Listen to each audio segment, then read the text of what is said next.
Weewaawo, njagala okwebaza Mukama Katonda waffe olw'ekirabo eky'obulamu ky'atuwadde ate era n'okuba nga atuganyiza okugenda maaso n'okuba nga tukyasobola okwatula nti Yesu ye Mukama. Amanya n'eddoboozi Mazima Kenneth nga bulijjo, era olunaku olwaleero njagala tubeere nga tutunuulira ku nsonga ey'okunywereza ddala ebintu eby'enjawulo bitugenze maaso n'okuzimba mu masomo amalala, newankubadde eno nayo nsonga nkulu nnyo yakubeera nga etuyambako okukwasaganya abo bonna abayinza okuba nga bayina ebibuuzo eby'engeri emu oba endala. So naku lwe njagala tutunulire ku nsonga gye tuyita tugambe nti ensomesa ey'okulonda kwa Katonda siyabwenkanya. Tugambe nti ensomesa ey'okulonda kwa Katonda siyabwenkanya.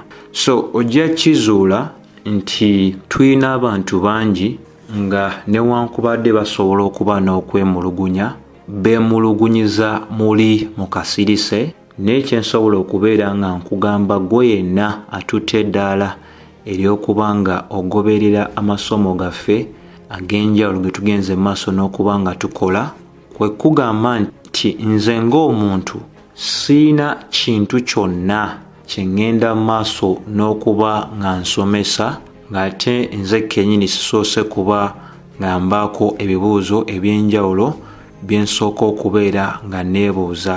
Ekimu ku byo kye njagala obeere ng'otegeera bwe kituuka ku bintu bino eby'enjawulo bye tugenze maaso n'okuba nga tunyweza, ekibuuzo kye nsooka okuba nga neebuuza, singa mbadde simanyi bino bye nsomesa, kibuuzo ki kye nandibadde nga neebuuza? Oba kibuuzo ki kye nandibadde nga mbuuza? Kati olw'endowooza eyo y'ensonga lwaki tukola amasomo ag'enjawulo nga gafaayo ku nsonga ezaki ez'enjawulo. Tisinga mbadde simanyi bino bye mmanyi, nange nandibadde ninako ebintu bye nkola ki bye neebuuza. So gwe yenna awuliriza amasomo gano ag'enjawulo gakuyambako naawe ayinza okuba nga olina ekibuuzo naye ng'ate owuliddwa omuntu agenda maaso n'okuba nga akikuddamu ng'akulaga oba ng'akulagira ddala okuviira ddala mu byawandiikibwa, oba osanga ku bintu ebimu ku ebyo by'ogenze maaso n'okuba ng'owulira ebimu obadde tobyebuuzangako oba nga tobisangako mmeeme eyo mu ngeri emu oba endala, naye ate oluvannyuma n'obiwulira okuva eri ffe n'otandika ate muli okubeera ng'ogamba kintu ekyo nno kyandiba kituufu naye lwaki kino ne kino ne kiri.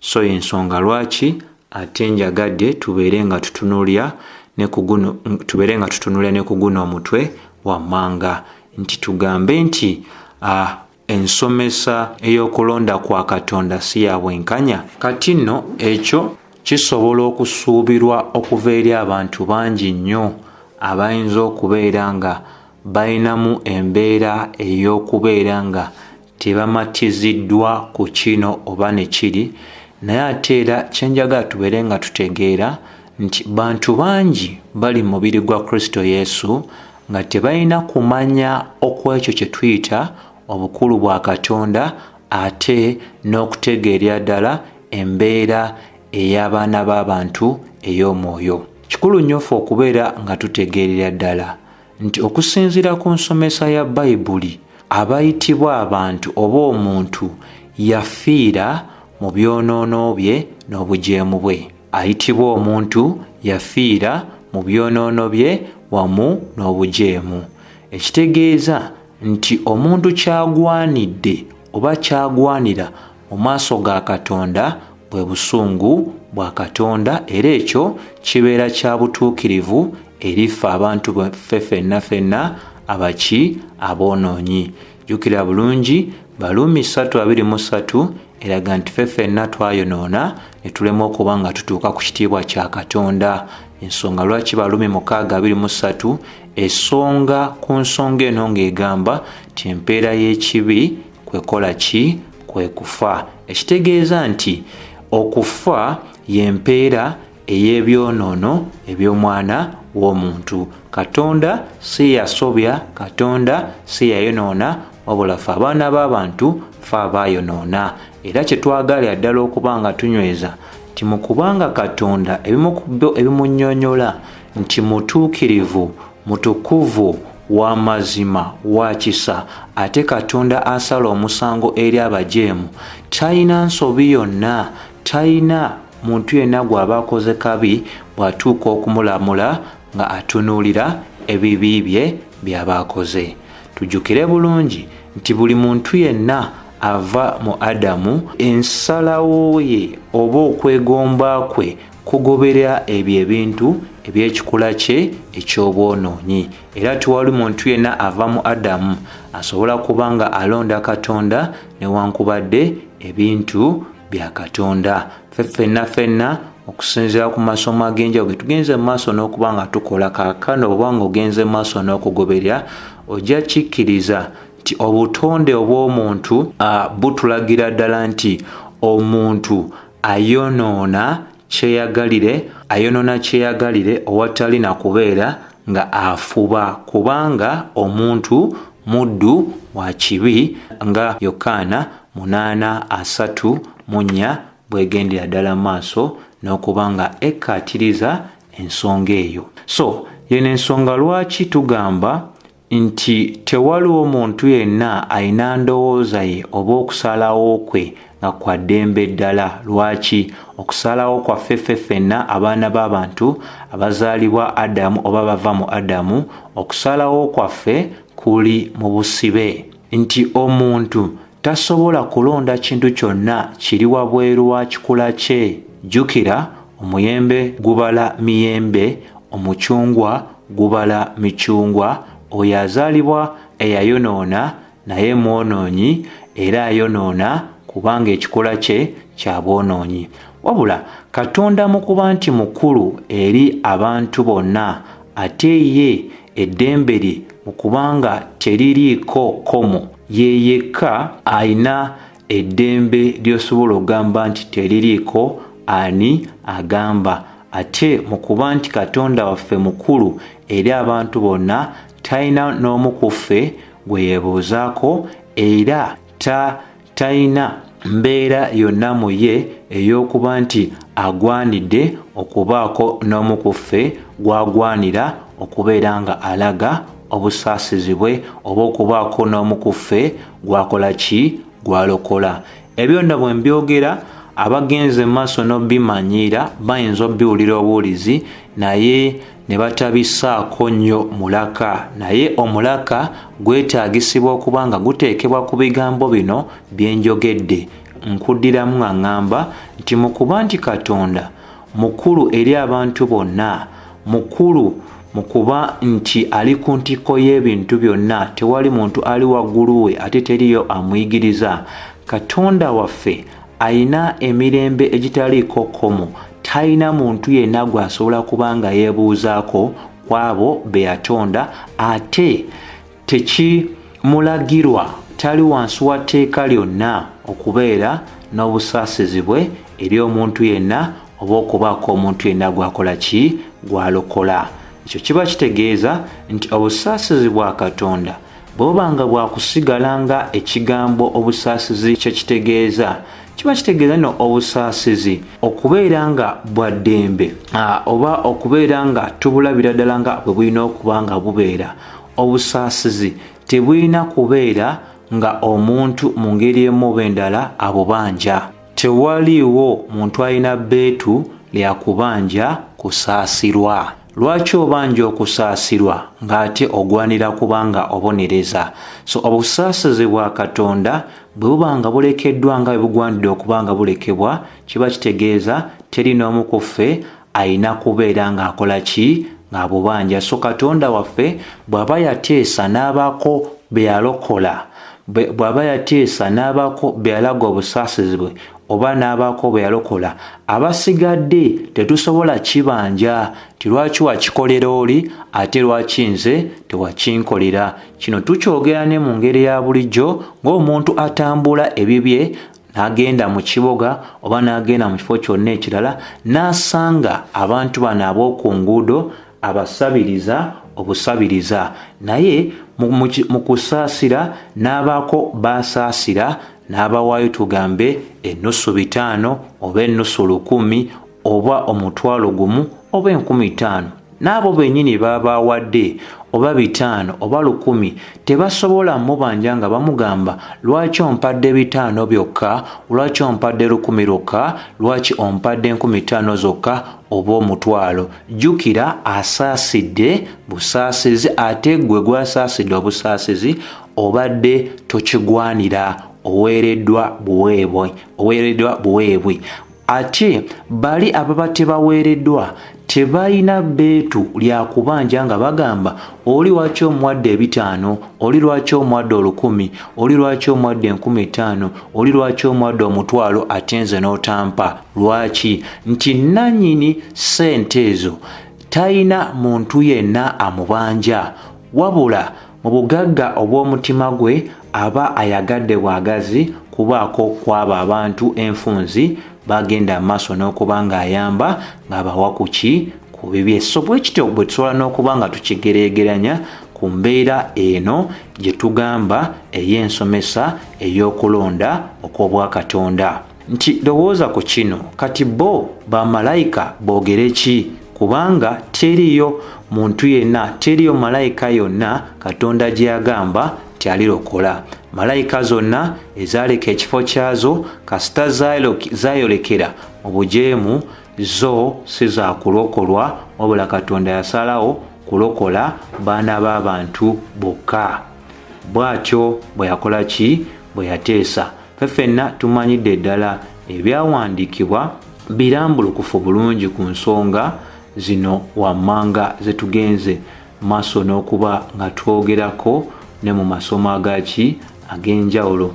Jjukira bulungi Matayo 2:16 enywereza ddala bwe tuba tusoose ne tutunuulira okulondebwa okw'abantu ab'enjawulo.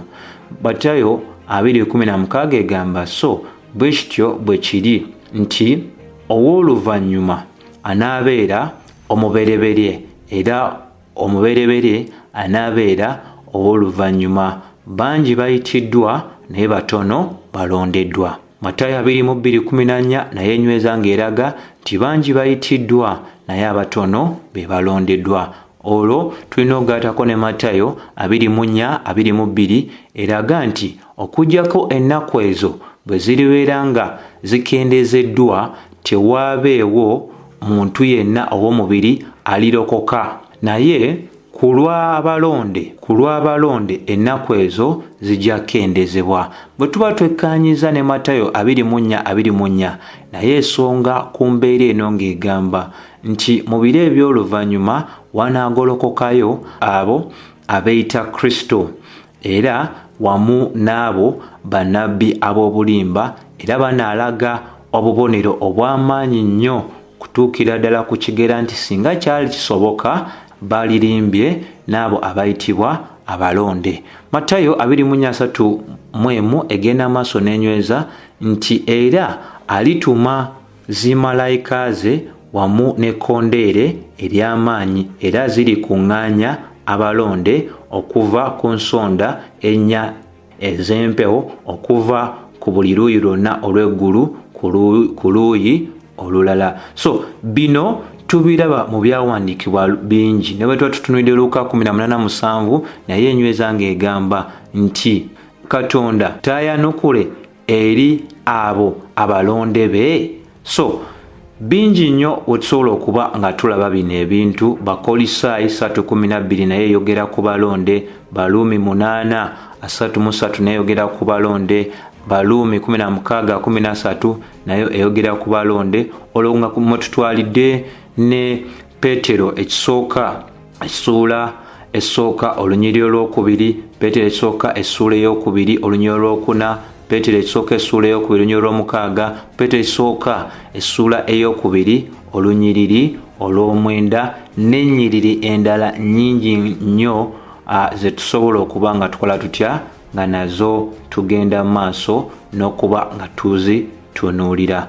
Naye ebyo nga biryanga bwe biri tujjukire bulungi nti bayibuli y'emu ate era ekoona ne ku nsonga ey'abamalayika kubanga nkyogeddeko lukwakwayo ne Timoseewo ekisooka 5:21 etulaga nti nkulagira gwe mu maaso ga Katonda ne mu maaso ga Mukama waffe Yesu Kristo ne mu maaso ag'abamalayika abalonde. Kati kitegeeza wabeerawo bamalayika abalonde olwo bamalayika abatali balonde, naye ate ekyenjawulo bamalayika abaazikirira bo ekibatuukako ate kyanjawulo nnyo ku baana b'abantu nti bamalayika abaajeema tebalina muntu yenna asobola kubeera ng'abalokola, wabula abaana b'abantu abaajeema Katonda waffe yateesa okubaako abamu baakola ki?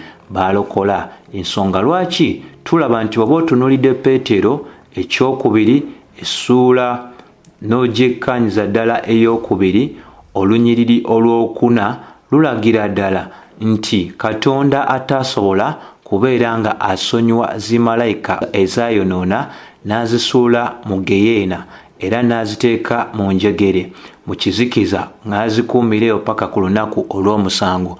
Bayibuli bwetyo bwegenda ddala n'ekola ki?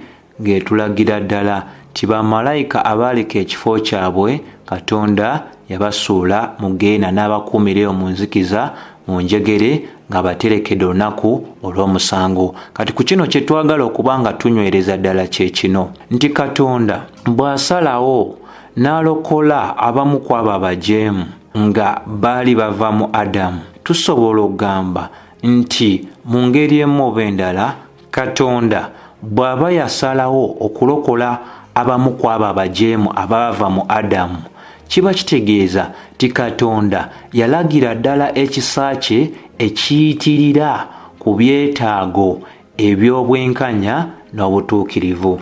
Bw'otunuulira Abaluumi 10:2 etulaga nti neeraga abo abatannoonya, neeraga abo abatannoonya.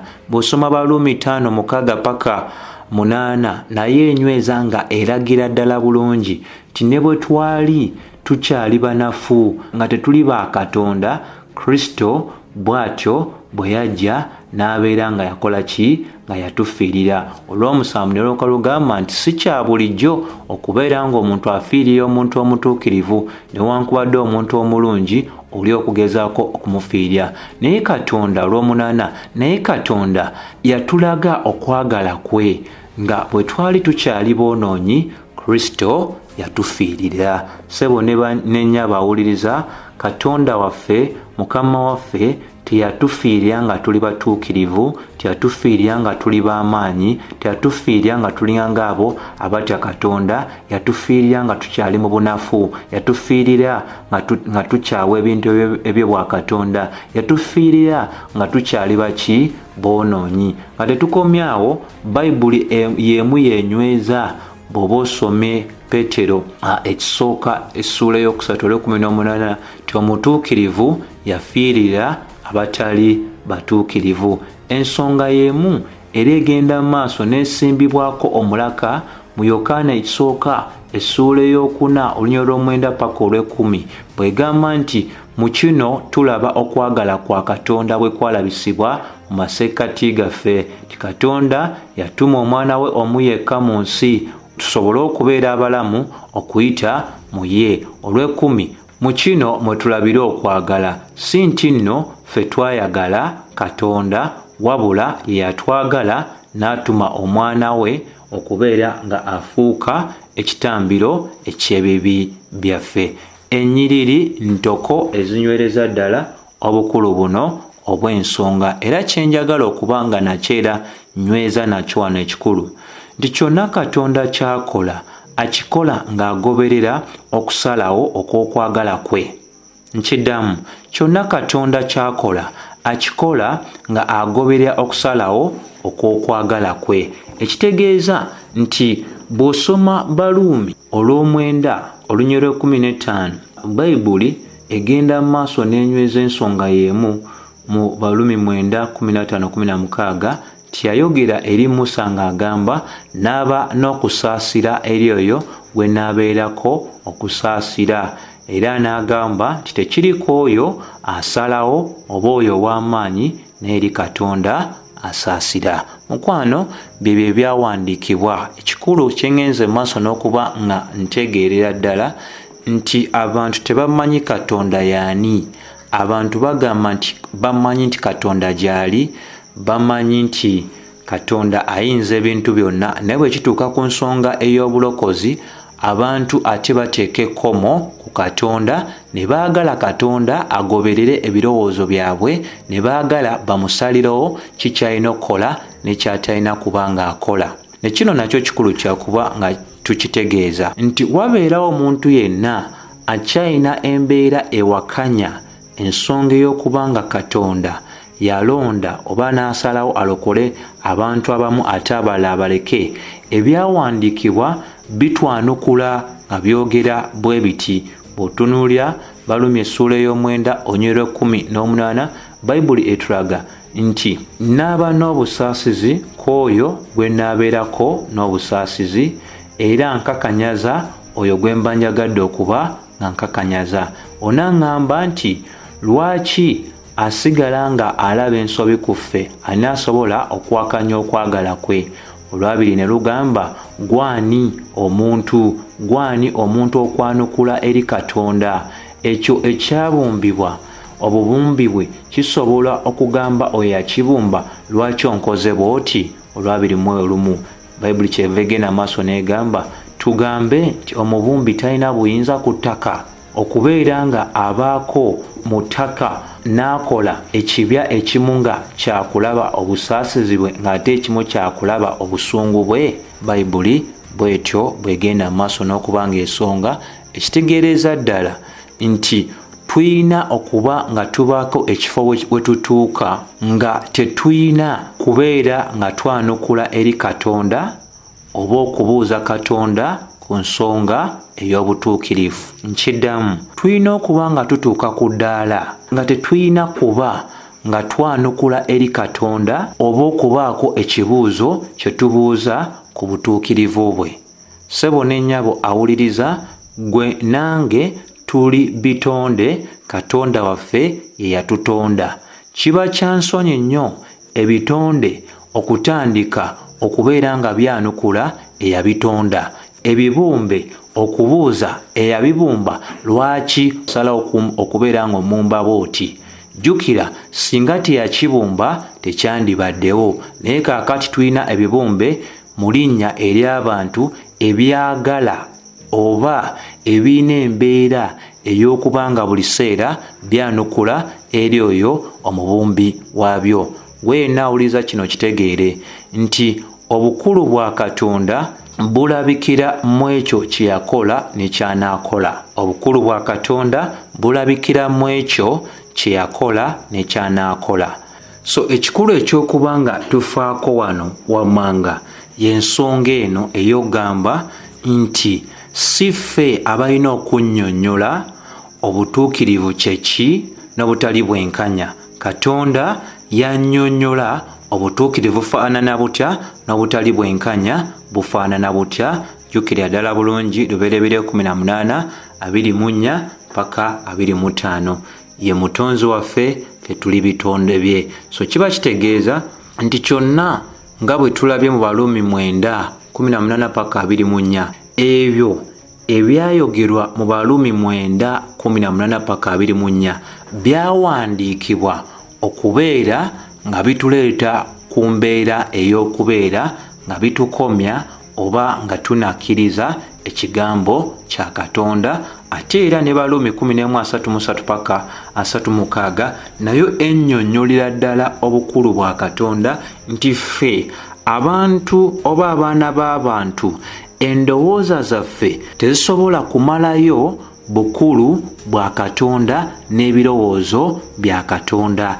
Yakulembera ffe ne tukola tutya? Ne tugoberera. Ekyo kikulu nnyo kyakuba nga tukola tutya? Nga tutegeera. So kye tutasobola kuba nga tukola kwe kuteeka okusalawo kwaffe oba okulowooza kwaffe ku Katonda, kubanga ekyo kye kisinga leero okuba nga kirabika. N'olya ng'oli agamba nze mbadde ndowooza Katonda omwenkanya yalikoze bw'ati, Katonda omutuukirivu yalikoze bw'ati. Gwani alagira eyakutonda?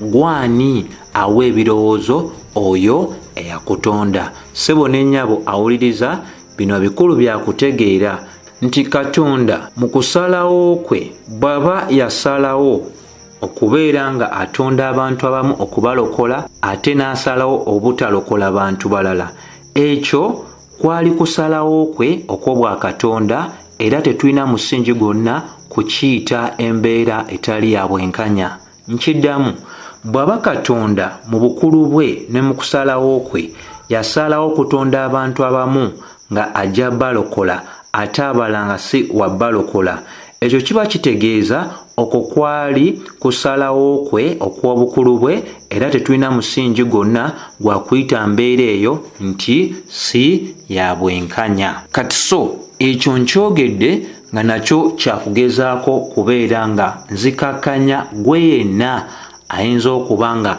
oli eyo ng'ogamba nti naye muli mu ngeri emu oba endala nze ndowooza nti ensomesa eno ey'okulonda kwa Katonda erina engeri gy'edibaga oba gy'essaamu amaaso okusalawo kw'omuntu. Kino nakyo katukyogere lwatu. Ensomesa ey'okulonda kwa Katonda okusinziira ku nsomesa ya Bayibuli ng'omuntu yenna abadde mwegendereza n'okuba ng'agikkaanya, terina ngeri yonna gy'edibyamu kye tuyita okusalawo okw'omuntu. Ssebo ne nnyabo awuliriza, kino kikulu kyategeera nti Katonda omugezi omusukkulumu mu magezi ne mu maanyi bw'atyo bwe yateesa nti tubeere nga twanukula kyeyagalire. Y'ensonga lwaki bw'osoma Yokaana essuula ey'okutaano olunyiriri olwa 3:9 kino ojja kuba ng'osobola naawe kyerabira mu Bayibuli yo. Bayibuli etulaga nti ebyo ebyawandiikibwa binyweza bunywezi nti Katonda waffe n'ensomesa ya Mukama waffe Yesu Kristo tedibagangako, teyisangamu maaso ekyo ekiyitibwa okusalawo kw'abaana b'abantu. Eyatutonda tasobola kubanga ekyo akikola ki? Akituggyako. Bw'osoma mu y'Oluganda egamba nti munoonya mu byawandiikibwa kubanga mmwe mulowooza nti mu byo mulina obulamu obutaggwaawo, naye byo bitegeeza ebyange olwana era temwagala kujja gye ndi okubeera n'obulamu. Bw'etyo ey'Oluganda nayo bw'egenda ddala maaso n'okuba ng'ekola ki? Enyweza.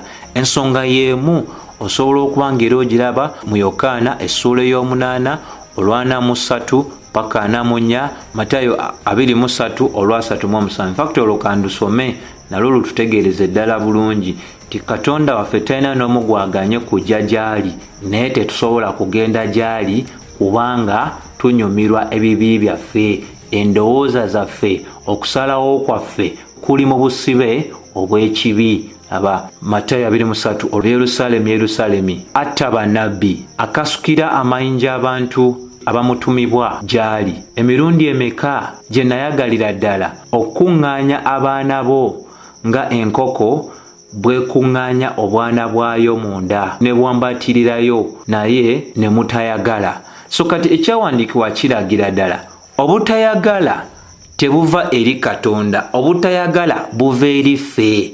Twafiira mu bibi byaffe era teri muntu yenna alina okugamba nti ensomesa ey'okulonda kwa Katonda edibaga oba ekomya okusalawo kw'omuntu, era omuntu tasobola kuba ng'asalawo. Lwaki?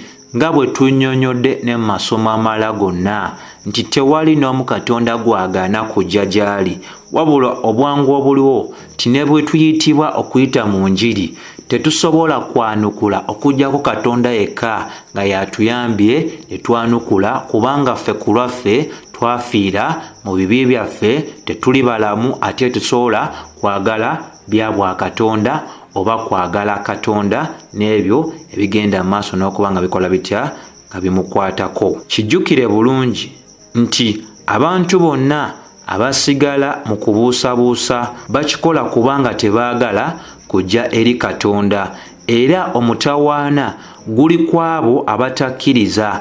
tegubangako eri Katonda. Nkiddamu, abo bonna abasigala mu butakkiriza bakikola kyeyagalire nga tebaagala kujja eri Katonda, era omutawaana teguli ku Katonda, guli kwabo abatali bakkiriza, tegubeerangako eri ani? Katonda. Ne Isaaya 45 olw'omwenda enywereza ddala okwo nga kwotadde Baluumi essuula ey'omwenda olw'okumeka olwabiri. Kati mu kumaliriza, kikulu nnyo ne twogera ne ku nsonga eno kubanga nayo egwanidde okubeera nga efiibwako. Waliwo abamu aboogera nga bagamba nti ensomesa ey'okulonda kwa Katonda y'ensomesa gye tuyita ekinaabeera kinaabeera, nti ekinaabeera kinaabeera.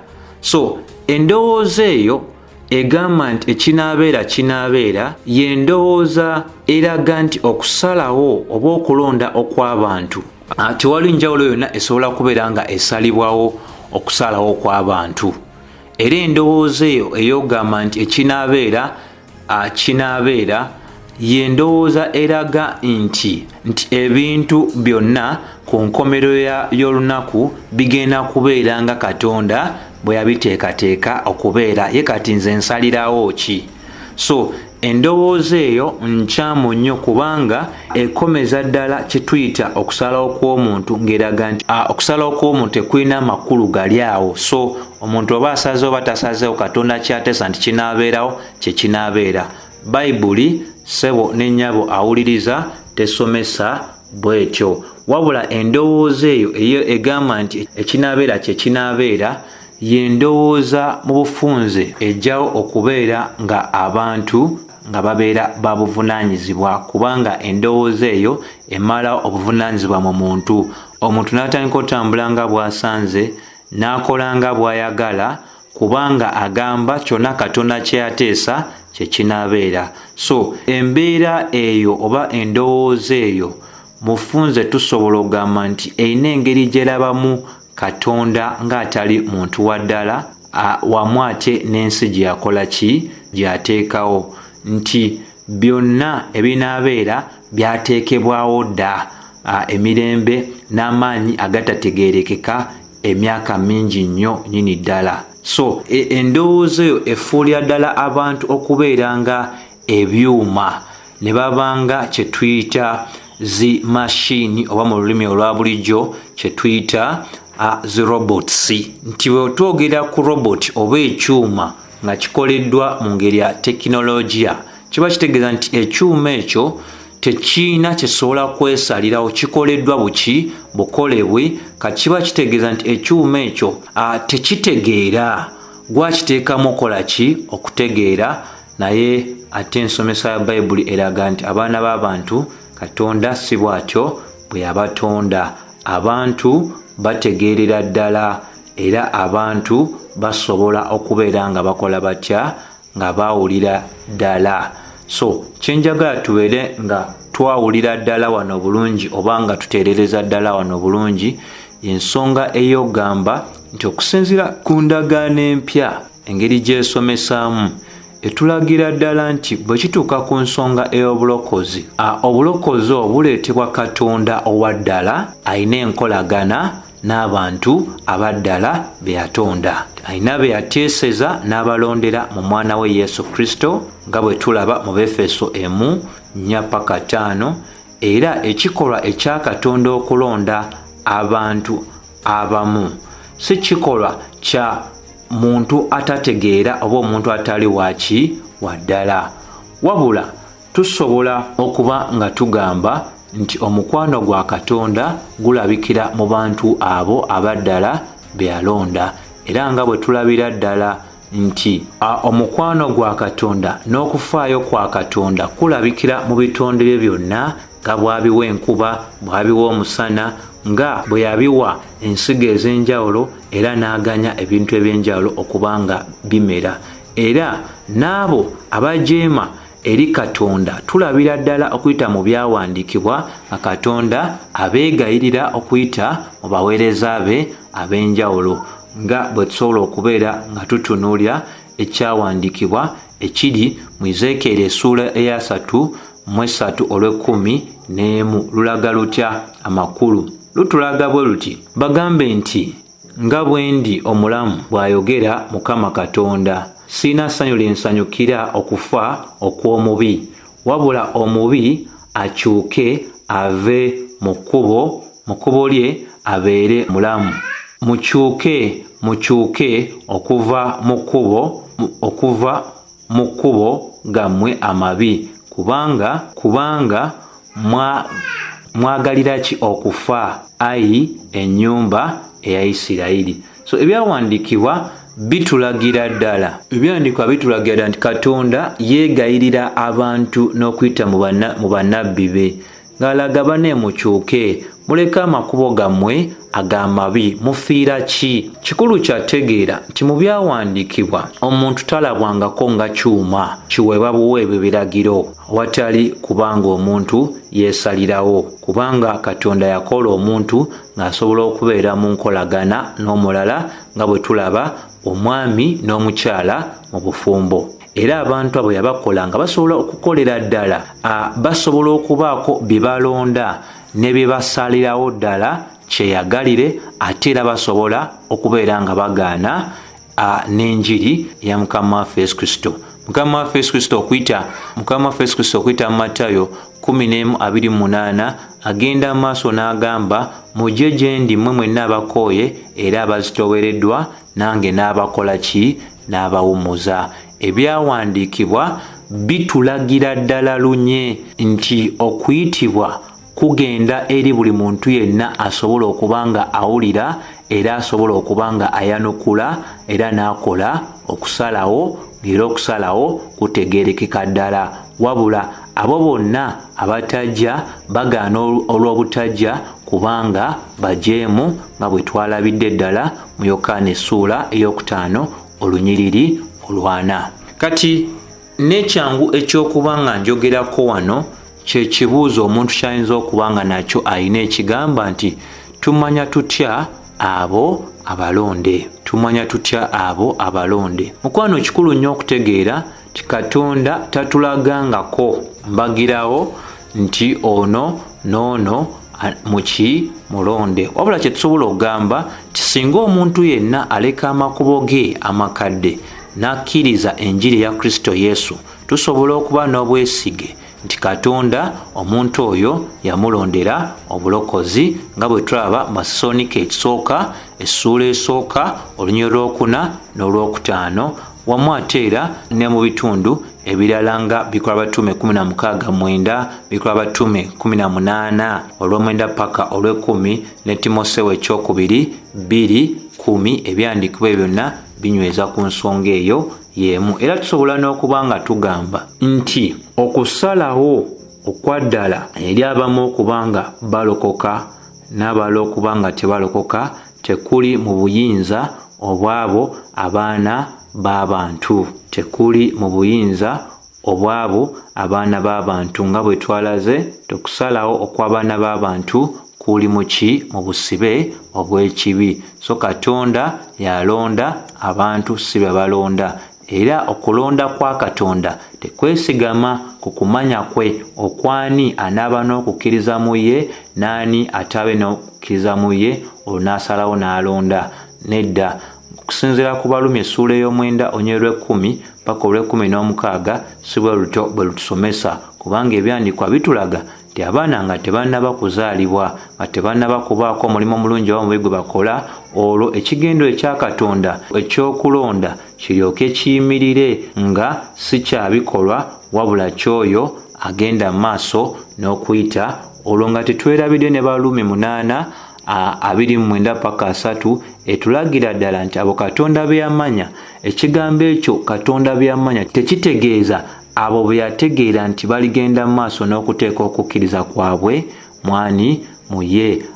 Ensomesa ya Bayibuli si bwetyo bwetegeeza, newankubadde abamu ekyo bakyennyonnyola mu bukyamu nti Katonda mu kuba nti amanye ebintu byonna yamanya baani abali mukkiriza na baani abataligenda mu maaso nakubanga bamukkiriza. Olwo kiba kitegeeza obulokozi buba bwesigamye ku bikolwa by'omuntu ne bubeera nga si bwaki nga si bwa kisa. Ate tujjukire nti mu kuba nti Katonda amanyi ebintu byonna, Katonda affe teyeetaaga kusooka kubaako kyayigira ku ebyo, teyeetaaga kubaako kya kusooka kweyigira kwabo oba ku bitonde bye. Katonda waffe yeemalirira, yeematiza, yeefuga, yeegulumiza. Isaaya 46:10 wamu ate era ne bw'oba otunuulidde Zabbuli 139 Bayibuli etulaga nga tetunnaba nakwogera kigambo kyonna akamwa kaffe abeera akola ki? Akimanyidde ddala bulungi. So bwe tuddeyo ku kiki kyetwatandiseeko eky'Abeefeso 1:4, Bayibuli tesomesa nti Katonda be yalonda yasooka kulaba oba balisooka ne bateeka okukkiriza kwabwe mu ye olwo alyoke agende maaso n'okuba nga akola ki?